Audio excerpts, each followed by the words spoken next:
The air smelled like whetstone and pine needles. I hadn't been here in 20 years, and yet, my feet still knew where to step. The gravel crunched under my boots in the exact same rhythm as when I was 13, angry, small, and left behind. The house stood at the top of the hill, just beyond the bend in the road where the mailbox used to be. The mailbox was gone now. So was the rusted bike I left by the porch, the one with the bent front wheel.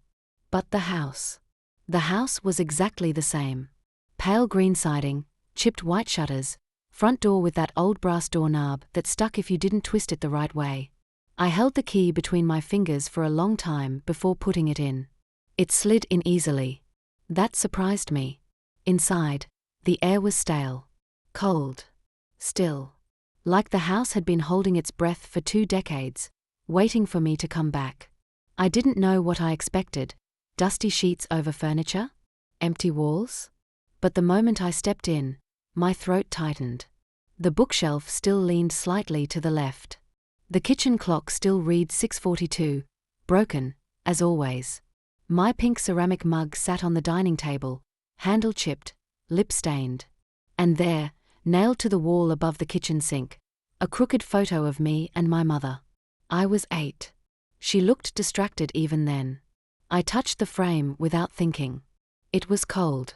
And then I pulled my hand back like I'd burned it. I didn't want to be here. I didn't want to remember that this house once had music. Or the smell of cinnamon. Or my mother's perfume floating through the hallway before she kissed me goodnight, then vanished. She left me on a Wednesday. I'd just turned 13. She packed a small bag and said she'd be back in a few days. I waited by the window for a week. Then 2. Then my grandfather showed up and said I'd be living with him now. No explanation. No goodbye. I never heard from her again. Until last month. A letter. Postmarked from a city I'd never heard of. Neatly typed. Formal. She had passed away. And she'd left me this house.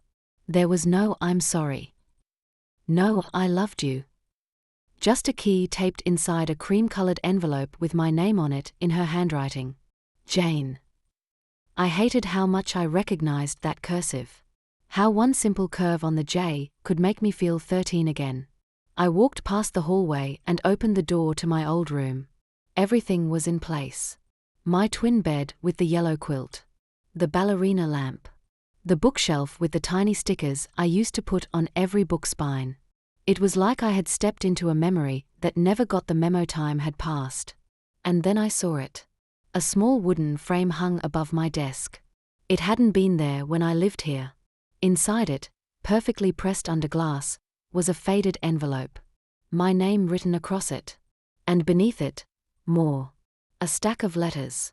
Neatly bound with a red ribbon. All addressed to me. I didn't touch them. Not yet. I sat down on the edge of the bed, staring at the frame, my chest rising too fast, my hands gripping my knees. I was alone. The house was silent. But I could hear her voice. Not a memory, something else. A trace of presence that had no business being there. What were these letters? Why were they here? Why had she never sent them? My fingers finally moved. I touched the glass. It was clean. Recently cleaned. Someone had been here. Someone who had cared enough to frame something I never knew existed. Someone who wanted me to see it. I waited until morning. I don't know why. Maybe because the house felt like a stranger at night. Or maybe because I wasn't ready to read what she had to say. The light through the bedroom window was soft and grey. I hadn't really slept. Just laid there, staring at the ceiling, listening to the ticking silence. But when the first rays of sun hit the floorboards, I sat up and walked straight to the desk. The frame with the first envelope was still there. My name, Jane, written in blue ink on the front. Same careful cursive. Slanted just slightly to the right, like it always was on my birthday cards, before she stopped sending them. I lifted the frame off the wall. It came off too easily. No screws. Just hooks. Like someone expected me to take it. The glass was cold. My fingers hesitated at the edges, but then I forced them to move. I slid the envelope out. It was thinner than I thought. just one sheet inside. I sat down slowly, holding it with both hands. I unfolded the letter. My Jane. I know you hate me. You have every right to. You probably won't ever read this. But I need to write it anyway. That day I left, you asked me if I'd come back before the weekend. I said yes. I lied. I had to. I can't explain it all in one letter. But I can start here. I left because I thought it would save you. From me. Love. Mom. I didn't move. Didn't cry. Didn't breathe. I just sat there, eyes locked on the last two words. Love, Mom. It didn't feel like love back then. It felt like being abandoned. But here she was, trying to explain something, too late. I looked back at the bundle of letters. That was just the first one. They were dated. Each envelope had a year written on the back. Some years were skipped. Some had two. I picked up the next one. 2008. Before I opened it, I heard something. A creak. Floorboards down the hallway. I froze. I wasn't expecting anyone. I hadn't told anyone I was coming here. The front door was locked. My heart started pounding. I stepped out of the room slowly. Hallway empty. Then I saw it. On the dining table. A mug of tea. Steam still rising. My mug. The pink ceramic one. The same chipped handle. But I hadn't touched it since yesterday. I didn't even remember running water in the sink. I stood there, staring at it, my pulse thudding in my ears. Had someone else been here? Was someone still here? I moved slowly to the back door. It was unlocked. But there were no footsteps outside. No signs of movement. Just the early morning stillness of a small town that hadn't changed since I was a child. I walked back inside, shut the door, and locked it. Then I sat down at the table and took a sip from the mug.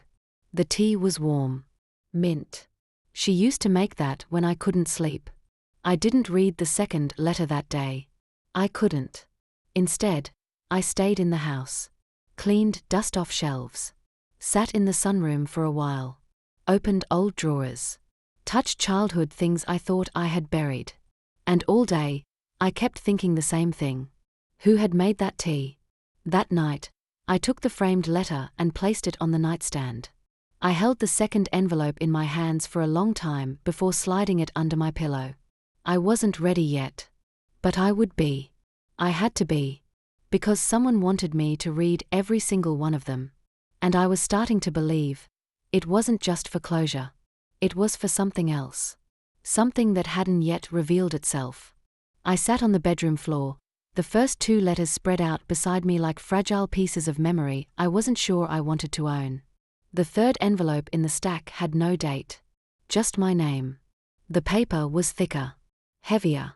I opened it. Jane. If you're reading this, you've found the others. And you probably hate me even more now. But I need you to know something. There was never a moment I didn't love you. Not even when I was forced to hand you over. Yes, forced. I was 23. Alone. You were just a child. Your grandfather gave me a choice. Disappear, or he'd take you and erase me from your life anyway. I left because I thought if I made it look like I chose to go, at least you wouldn't see what he really was. But I watched from afar. I came to your graduations. I stood across the street from your first apartment. I mailed letters I never sent. I saved them all here. But there's one more thing I never told you. You're not an only child. You have a sister. Her name is Eva. And she grew up believing I was dead. Mom. The letter fell from my hands. For a second, I didn't breathe. A sister. Not metaphorical. Not figurative. Real. Living. Somewhere. I felt sick. Confused. Furious. Not just at my mother, but at myself. I had believed everything I was told.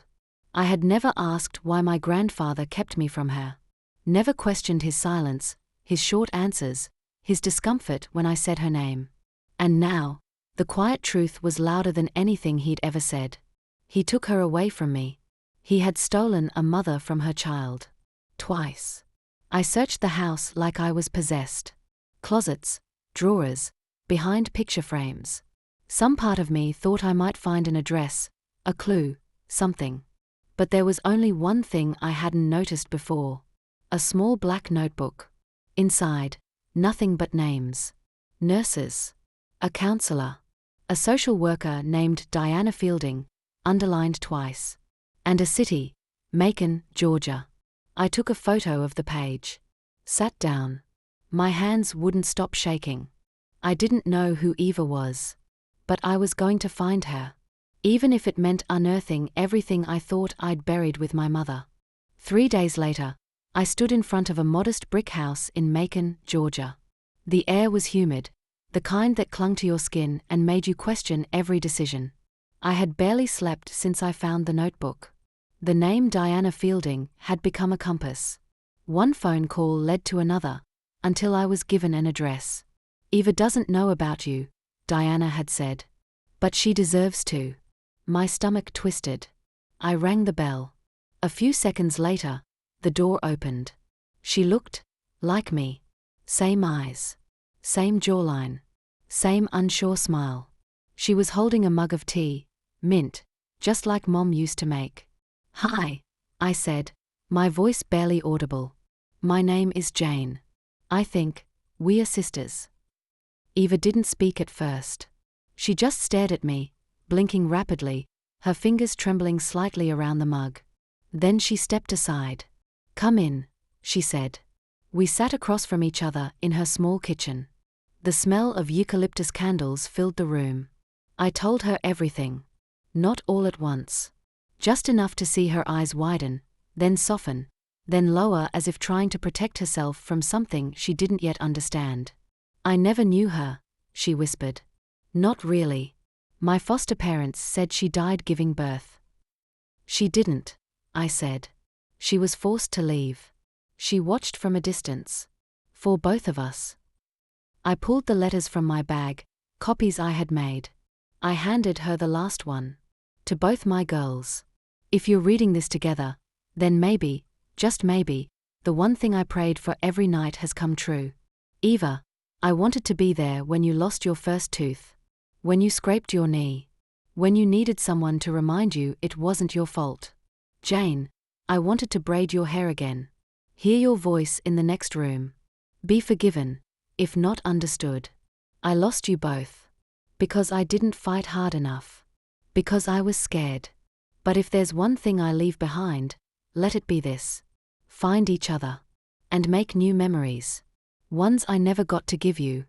With all I am. Mom." Eva cried. Not the kind of tears that break apart. The kind that melt something inside. She reached across the table and held my hand. "I used to dream of an older sister," she said, laughing through tears. "But she always left before I could talk to her." "I'm here now," I said. And I meant it. 2 months later, we stood in front of the old house. The front yard had been trimmed. The shutters repainted. Eva walked through each room like she was stepping into a photo album she didn't know she belonged to.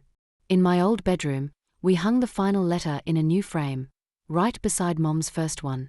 The house wasn't just a time capsule anymore. It was alive again. Not because everything was fixed. But because we had chosen to stop running. I still don't know why it took so long. Why silence lasted 20 years. Why healing sometimes hides behind locked doors and yellowed envelopes. But I do know this.